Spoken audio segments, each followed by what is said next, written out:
ನಿವೃತ್ತ ಡಿಜಿಪಿ ಓಂ ಪ್ರಕಾಶ್ ಭೀಕರ ಕೊಲೆ ಕೇಸ್ ಪುತ್ರನ ದೂರಿನಂತೆ ಎಚ್ಎಸ್ಆರ್ ಲೇಔಟ್ ಠಾಣೆಯಲ್ಲಿ ಎಫ್ಐಆರ್ ದಾಖಲು. ಪತ್ನಿ ಪಲ್ಲವಿ A1, ಪುತ್ರಿ ಕೃತಿ A2.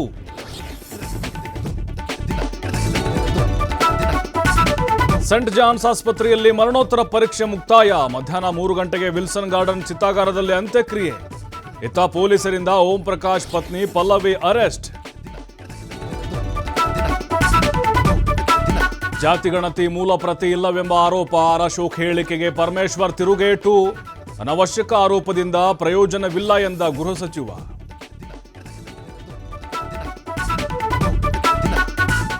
ಸಿಇಟಿ ಪರೀಕ್ಷೆ ವೇಳೆ ಜನಿವಾರ ತೆಗೆಸಿದ್ದಕ್ಕೆ ಆಕ್ರೋಶ. ಬೆಳಗಾವಿ, ಹುಬ್ಬಳ್ಳಿ, ಬಾಗಲಕೋಟೆಯಲ್ಲಿ ಪ್ರತಿಭಟನೆ.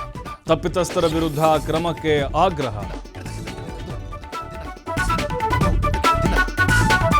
ಹುಲಿಯನ್ನೇ ಅಟ್ಟಾಡಿಸಿದ ಗಜರಾಜ. ಎಚ್ಡಿ ಕೋಟೆಯ ಕಬಿನಿ ಹಿನ್ನೀರಿನಲ್ಲಿ ಘಟನೆ. ಪ್ರವಾಸಿಗರ ಕ್ಯಾಮೆರಾದಲ್ಲಿ ಅಪರೂಪದ ದೃಶ್ಯ ಸೆರೆ.